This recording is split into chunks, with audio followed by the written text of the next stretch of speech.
Hello guys, welcome to my new blog. I hope तपाईहरु सबैजना सन्चै आरामै हुनुहुन्छ। म पनि सन्चै छु। आज चाहिँ म कहाँ जाँदैछु होला गेस गर्नुहोस्। म भन्दिनँ, आजको भिडियो यही भिडियोबाट देखाउँछु हजुरहरुलाई। आई होप हजुरहरुलाई मन पर्ने छ। आज म कहाँ जाँदैछु है त गाइज, देखाउँछु म हजुरहरुलाई। है गाइज, अब चाहिँ हामी यहाँ सेल्फी डाँडा भन्ने ठाउँमा आइपुग्यौं। कस्तो राम्रो छ के, यो चाहिँ सेल्फी डाँडा। यहाँ ठाउँको नामै सेल्फी डाँडा भनेर लेखेको छ। मसँग जाने चाहिँ मेरो साथी आमा भेटिसक्नु भएको छ।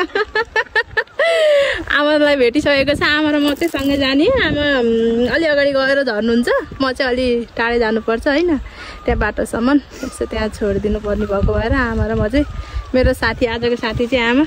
डर लागेन भन्नु त आमा, आज मसँग आउँदाखेरि छैन बा, डराउनु भएन नि? फेरि मसँग हिँडिसकेपछि डरायो भने भन्नु है, फेरि डर लाग्यो भने। छैन बाटो किनभने यस्तो अप्ठ्यारो छ कि डाँडै डाँडा छ, टर्निङ बढी छ, त्यही भएर डर लाग्ने जस्तो त छ बाटो। तर डर लाग्यो भने भन्नु, त्यही अनुसार बिस्तारै बिस्तारै चलाउँला हैन। बिस्तारै बिस्तारै यो चाहिँ एकदम भाइरल ठाउँ भन्छ के, सेल्फी डाँडा भनेर भन्छ यसलाई चाहिँ। एकदमै डाँडा काँडा सेरोफेरो मेरो त्यहाँ डढेर लागिसक्यो त्यो हैन त धुम। ए यस्तो राम्रो छ कि यो चाहिँ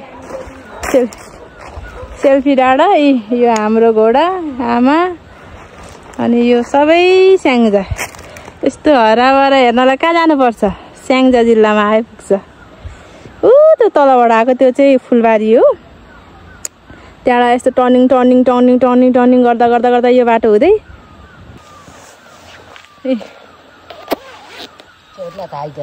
हजुर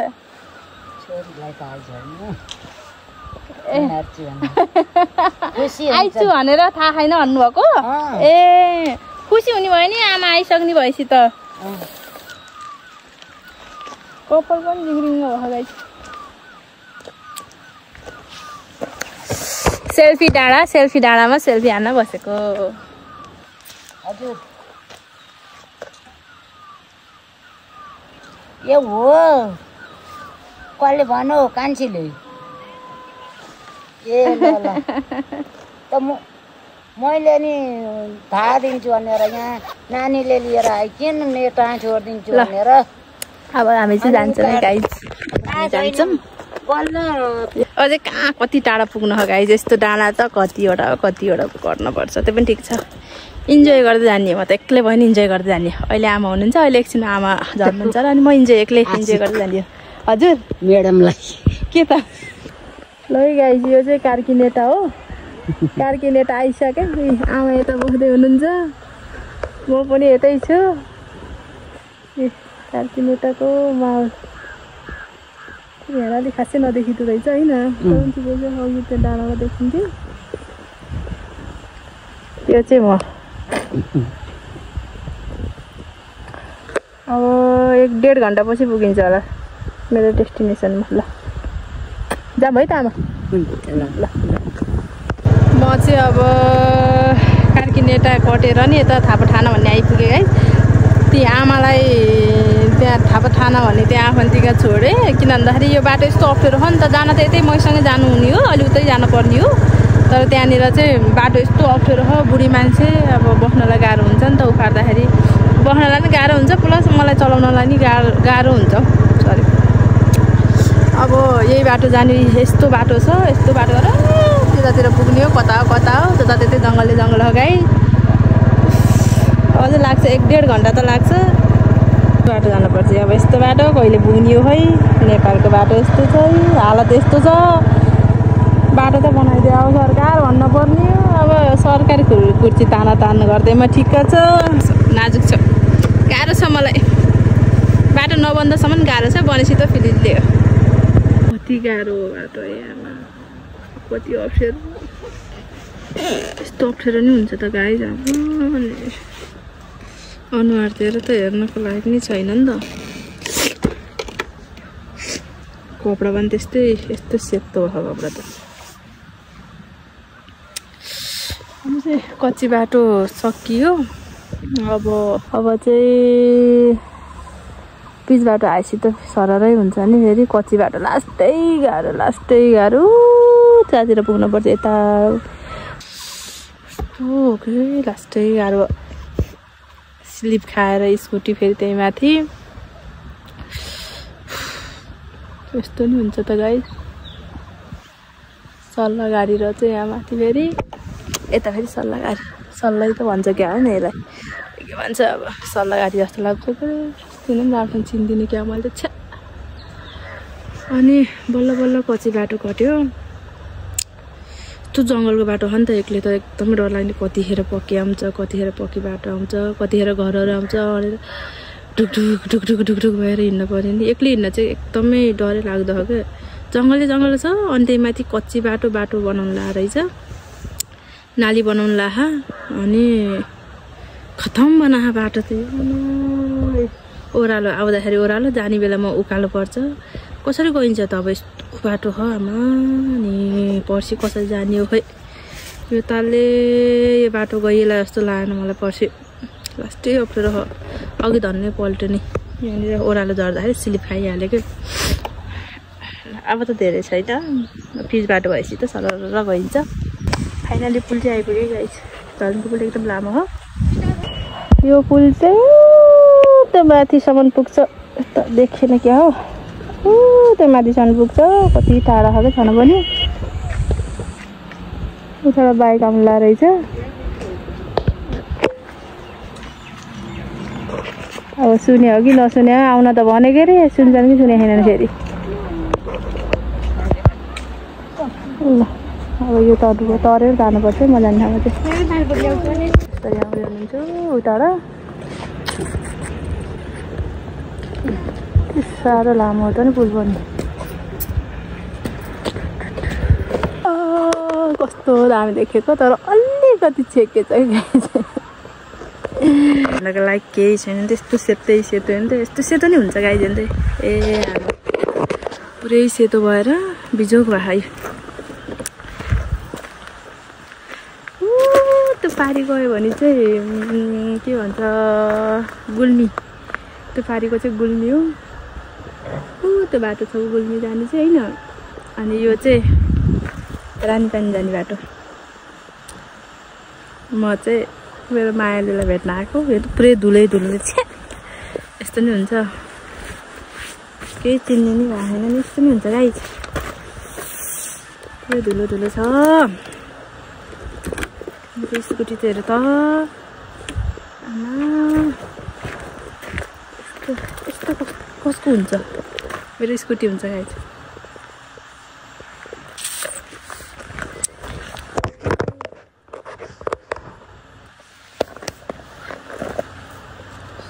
कपाल त यही ब्याङ्ग्राङ भयो कपडा यस्तो भयो छ्या यस्तो नि हुन्छ त गाइस आमा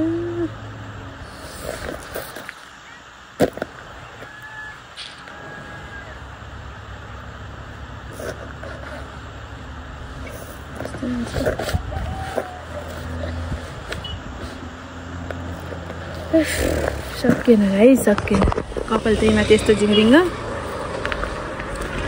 अनि त्यस्तै ढुङ्गी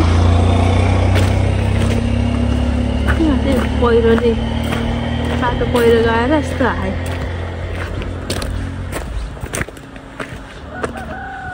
कस्तो रहेछ यस्तो हेरौँ मात्रै रहेछ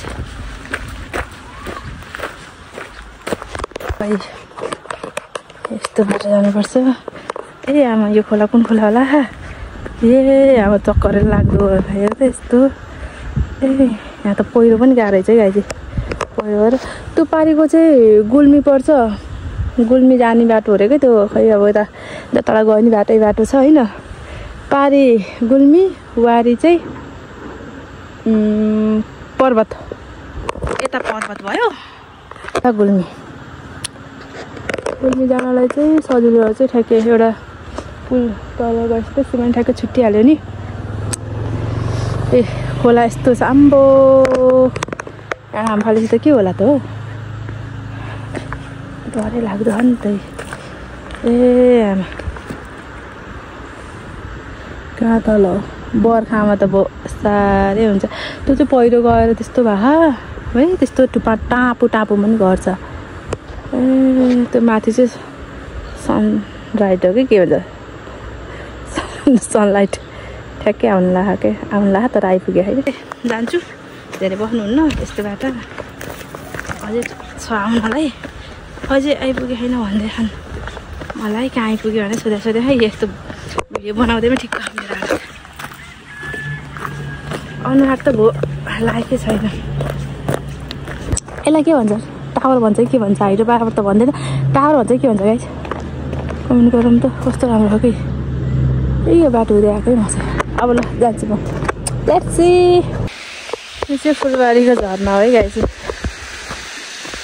अहिले खासै छैन बर्खामा यस्तो हुन्छ झरना यहाँ पानी यहाँसम्म आउँछ क्या यो बाफले गर्दाखेरि पानीको छिल्कोले गर्दाखेरि यहाँ बस्नै सकिँदैन त्यो जमिनमा टेक्न मिल्दैन कि पुरै भाँसेर फ्यास्छ जान्छ यो चाहिँ झरना फुलबारीको झरना है अहिले त खासै छैन एकदम धेरै आउनुहुन्छ यहाँ पर्यटकहरू चाहिँ फुलबारीको झरना भन्दाखेरि झुक्किनु होला यो बुटोल फुलबारीको झरना भन्नु होला यो बुटोल फुलबारीको चाहिँ होइन यो स्याङ्जा फुलबारीको चाहिँ झरना हो अहिले खासै छैन नि त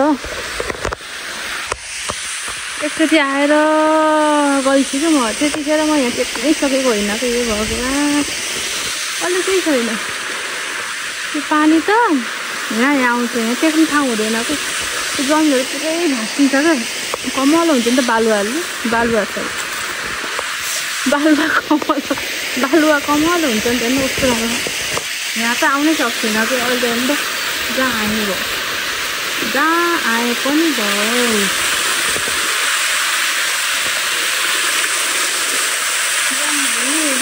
खाने हुन चाहिँ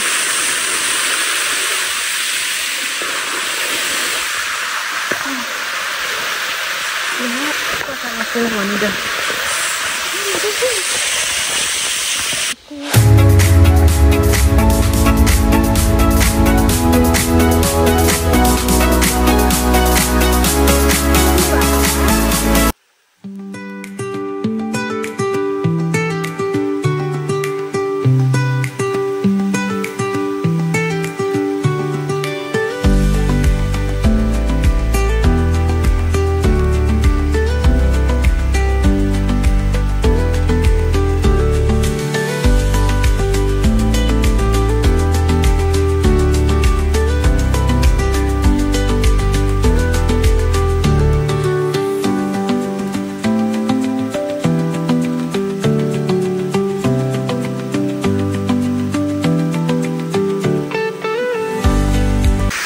हामी लाग्यौँ धेरै बस्नुहुन्न नि त चिसो छ म अलि अगाडि नै आएको बाटो यस्तो छ अन्त बरु हिँड्न सकिन्छ अलि पछि चाहिँ हिँड्न सक्दैन है साह्रो हुन्छ अलि पछि त टुवेल्भ त केही देखिएन अलि देखिएन त देखिहाल्यो क्या तर भन्छ नि त्यो अलि सफा चाहिँ छैन क्या मेरो आँखा यस्तो भयो टुवेल्भ सन्चै हुनै नपाउने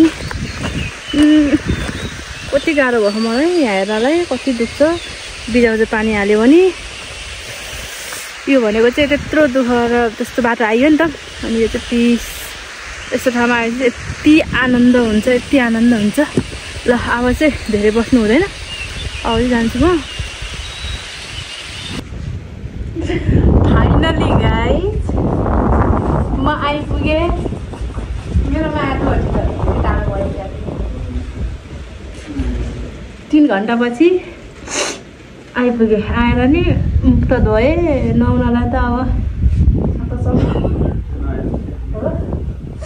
अब फ्रेस हुने फ्रेस त होइन हात मुख त धोइसक्यो अब यो यता अनुहार देखाउनु न खुसी हौ नि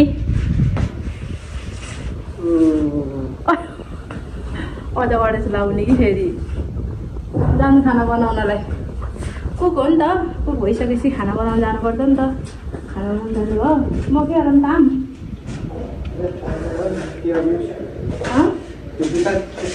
आयो तपाईँहरूलाई मनपर्नेछ जानु बाई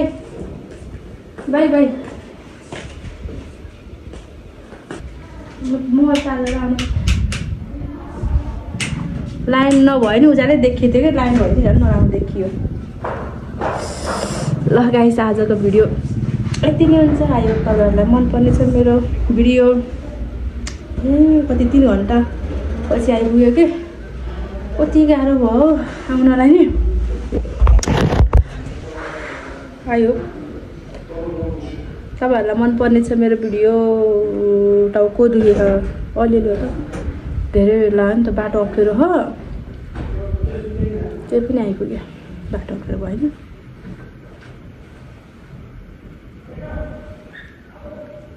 अहिले म रानीपानी चौकीमा छु, मायालुलाई भेट्न।